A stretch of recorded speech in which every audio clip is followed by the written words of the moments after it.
যখন তোমার টিমে জিনাদিন জিদানের মতো প্লেয়ার খেলে গেছে, রোনাল্ডো নাজারিওর মতো প্লেয়ার খেলেছে, even Cristiano Ronaldo, Gareth Bale, Benzema, এদের মতো লাইন আপ খেলেছে অ্যাটাকে, ঠিক আছে, রোবার্তো কার্লোস, কানিভারো। আমি কত কত লেজেন্ডের নাম বলবো, আমি লেজেন্ডের নাম বলতে বলতে হাঁপিয়ে যাবো, এত বড় বড় লেজেন্ডস খেলে গেছে। আর রিসেন্ট টাইমসে লুকা মডরিচ, টনি ক্রুজ, যাদের কাছে 5-6টা করে ইউসিএল আছে, ওয়ার্ল্ড কাপ আছে টনি ক্রুজের কাছে। তো এই প্লেয়ারগুলো যখন খেলে গেছে, এরা কোনোদিনও ইগো দেখায়নি, এরা দেখিয়েছে হাম্বলনেস, এরা বিল্ড করে গেছে একটা ক্যাসেল, এরা বিল্ড করে গেছে একটা life time legacy, the best club in the history of football, in the history of mankind বলতে পারো, ঠিক আছে। সেই ক্লাবটার লেগাসি নিয়ে ছিনিমিনি খেলছে কিছু স্পয়েলড ব্র্যাটস। মানে কি হয়েছে, এতদিন ধরে তৈরি করা, একটা কষ্ট করে তৈরি করা কিছু, দেখো বেসিক্যালি কী হয়েছে, কিছু মানুষ যারা কষ্ট করে একটা জায়গা অর্জন করেছে, মানে প্রচণ্ড খেটে নিজের আহ, রক্তকে ঘামে পরিণত করে ঝরিয়ে সেটা রক্ত হয়েই পড়েছে, বলে না কিছু রক্তকে ঘামে করে, ঘামকে রক্ত করে, এসব বলে না, এরকমভাবে বিভৎস কষ্ট করে বেসিক্যালি তারা যোগ্যতা আর্ন করেছে রিয়াল দে মাদ্রিদের মতো একটা টিম সেখানে খেলার, ঠিক আছে, সেখানে খেলার যোগ্যতা আর্ন করে তারা ওখানে এসেছে, এসে একটা ক্লাবের লেগেসি সেট করে গেছে যে this is the best club, এটা এদের কাছে ট্রফি হচ্ছে priority, winning is the priority, losing is not A option, not an option, এটা লুজিং অপশান হতেই পারে না। সেই টিমটা একটা নতুন জেনারেশন তৈরি হচ্ছে যেখানে প্লেয়ার্স এসেছে লাইক ভিনিসিয়াস, ঠিক আছে, ভিনিসিয়াল মানে হচ্ছে এমন একটা প্লেয়ার যাকে এতে আনা হয়েছিল, রিয়াল মাদ্রিদে আনা হয়েছিল, ভাবা হয়েছিল যে ও টাইম স্পেন্ড করবে করিম বেনজিমার শ্যাডোতে, করিম বেনজিমার শ্যাডোতে থেকে ও হিউমিলিটি শিখবে, ও রেসপন্সিবিলিটি শিখবে, ও ক্লাব ক্যাপ্টেন হওয়ার মতো ক্ষমতা রাখবে একটা সময় গিয়ে, ভালো প্লেয়ার হবে। হয়নি, একটা ছাগল তৈরি হয়েছে। এবার তুমি গলির থেকে তুলে আনা একটা ছাগলকে যতই পেটাও ও ঘোড়া হবে না, ও ছাগলই থাকবে। সেটা হচ্ছে ভিনিসিয়াস, ঠিক আছে।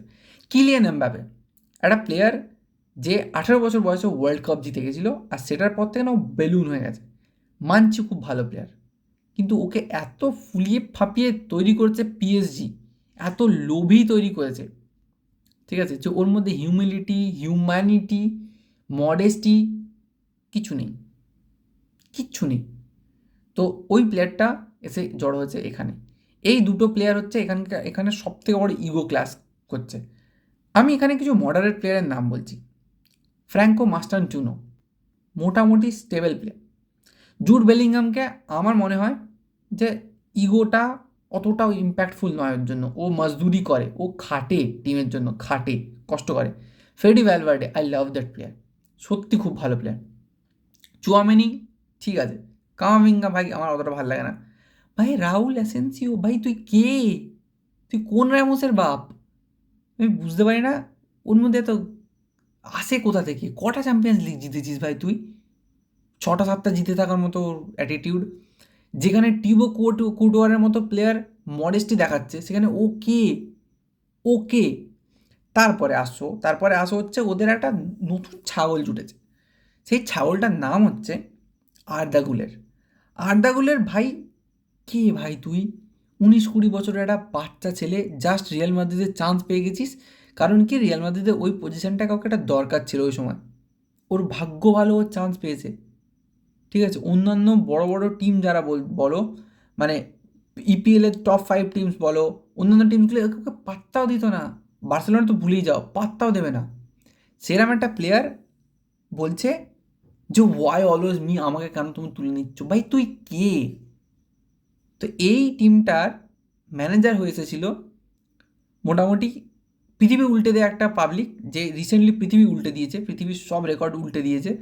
জার্মানিতে বায়ার্ন মিউনিখকে হারিয়ে, ডর্টমান্ডকে হারিয়ে, লেভার কিউজেনকে দিয়ে ও বায়ার্ন মানে ওদের যে বুন্দেসলিগা জিতিয়েছে, এরকম একটা টিমকে জিতিয়ে এনেছে জাভি আলোনসো।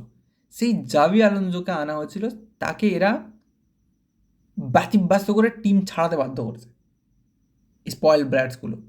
তারপর এসেছে এই আরবালোয়া, এ তো মোটামুটি ধরে নাও প্লেয়াররাই নাকি ভগবান ওর জন্য, ঠিক আছে, প্লেয়াররাই ভগবান, প্লেয়াররা যা বলে সেটাই ঠিক, প্লেয়াররা যা করে সেটাই ঠিক, ওর কোনো নিজস্ব বক্তব্য নেই। Mbappe is the greatest player, Vini is the greatest player. ভাই এরা গ্রেটেস্ট প্লেয়ার হওয়ার জন্য যে ক্রাইটেরিয়াগুলো দরকার সেটা এদের মধ্যে নেই।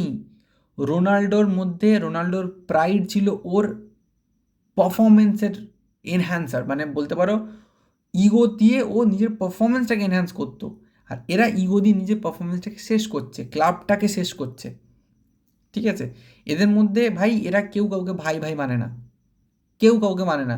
ভিনিকে গিয়ে সাপোর্ট করছে এমবাপে, ভাই ওটা লোক দেখানো, আমি গ্যারেন্টি দিয়ে দিচ্ছি লোক দেখানো। কেউ কাউকে টলারেটই করতে পারে না, কারোর সাকসেস কেউ দেখতেই পারে না। আমি বলছি শোনো, যে লামিন ইয়ামাল একটা এমন প্লেয়ার, এমন একটা বাচ্চা ছেলে যে এই সেম কাইন্ড অফ ট্রিটমেন্ট পেয়েছে যেটা ভিনি পেয়েছে, যেটা এমবাপে পেয়েছে।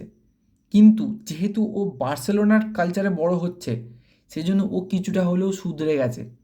ও বেগড়াচ্ছিল, পরিষ্কার বেগড়াচ্ছিল। আমার ভালো লাগছিল না লামিন ইয়ামালকে, আমার না মনে হচ্ছিল লামিন টিমটাকে শেষ করে দেবে, লামিন আর বালদে।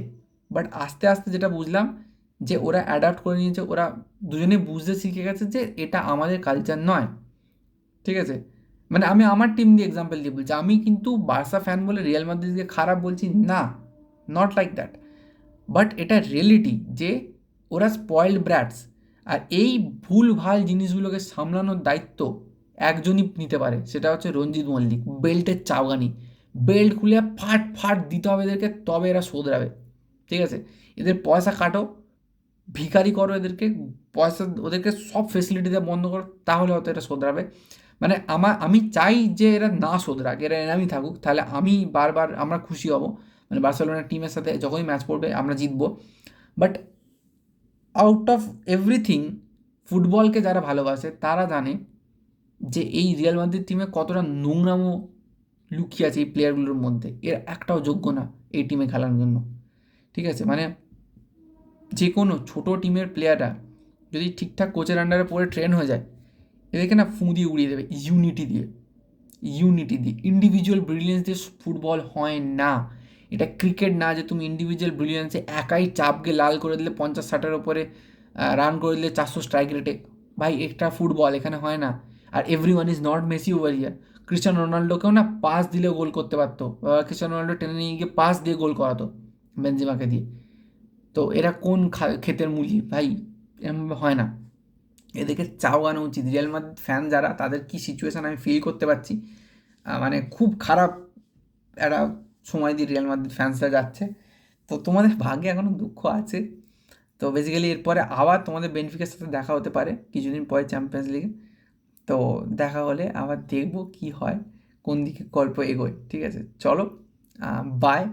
এই ভিডিওটা এই অবধি ছিল। রঞ্জিত মল্লিকের মান না খেলে শোধরাবে না। আর যারা জিদান করছো, যারা বলছো জর্জেন ক্লপ, ভাই কী করতে আসবে জর্জেন ক্লপ এখানে এই টিমটাকে, এই নোংরা ছেলেগুলোগুলো সামলাতে?